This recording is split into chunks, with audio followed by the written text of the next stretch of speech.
All right, let's get into it. Today we're breaking down a review of Sophie Gilbert's book, Girl on Girl, and it asks a really big question. How exactly did pop culture over the last 30 years or so end up shaping modern misogyny and basically turning women against themselves? Let's dive in. So, to really get to the heart of what this book is all about, we're going to start with a pretty recent cultural clash.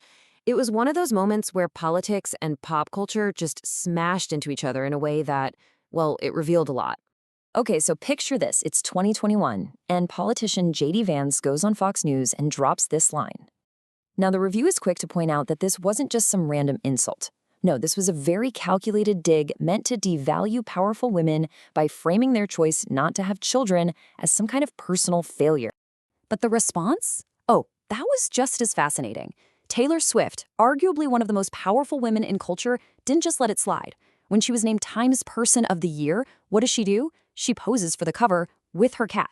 As the reviewer puts it, she was basically owning the insult, taking on this killjoy role to completely reject the whole narrative. And that moment right there is the perfect setup for Sophie Gilbert's book. Gilbert, who's a journalist at The Atlantic, is essentially asking, how did we get to a place where that insult even makes sense to people? She argues that since the 90s, pop culture hasn't just been reflecting misogyny, it's been actively training a whole generation of women to judge each other and themselves against a set of totally impossible standards.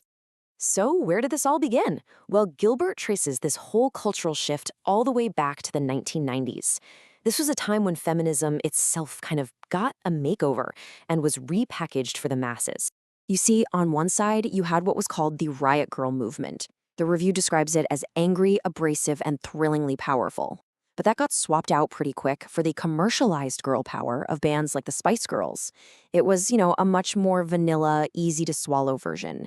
It was male-managed, and it turned feminism into just another product you could sell, losing all its political edge in the process. And here's the real kicker. Mass culture started laying down a whole new set of rules for women. Gilbert argues that it trained them with a series of don'ts. Don't be too loud or shrill. Don't be a prude, but also don't be sexual in the wrong way. And whatever you do, for goodness sake, do not look old. It was just this minefield of impossible, contradictory demands.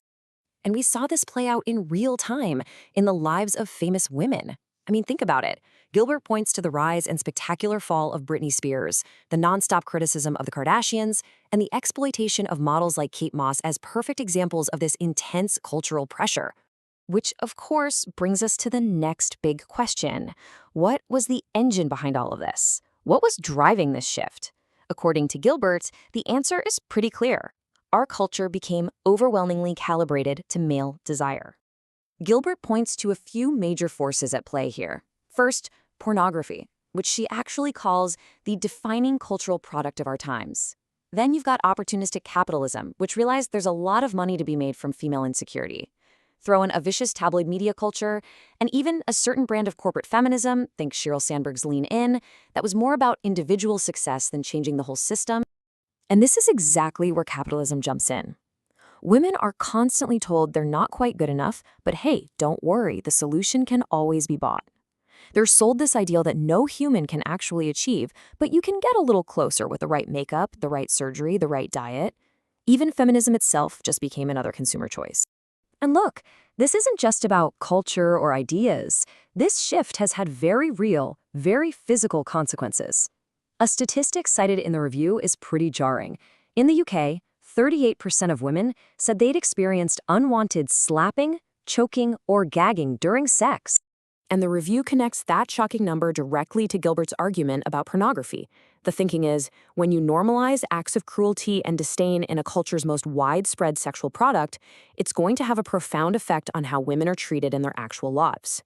So, Gilbert lays out this incredibly detailed and, frankly, damning diagnosis of the problem. But it leaves the reviewer, Kate Wormersley, asking a pretty crucial question. Okay, so after all that, what are we supposed to do about it? All right, let's pivot and get into the reviewer's critique, because while she found the book's analysis really powerful, she also felt it fell a little short in one key area. Now, first things first, let's give credit where it's due. The reviewer is seriously impressed by Gilbert's skillful marshaling of evidence and elegant writing. She sees the book as a really important work, one that builds on classic feminist texts from authors like Naomi Wolf and Susan Faludi. But, and this is the core of the critique, Wormsley says she finished the book feeling like something was missing. She was looking for a bolder claim about what the real root of the problem is, and more importantly, what we can do about it. The diagnosis is incredibly sharp, but the prescription? It feels like it's not quite there. The reviewer feels like Gilbert is a bit conflicted in her own voice, that she retreats from voicing her full indignation. And the prime example is her take on pornography. Gilbert clearly calls it out as a source of harm to women, but at the same time, she says she's not remotely opposed to porn.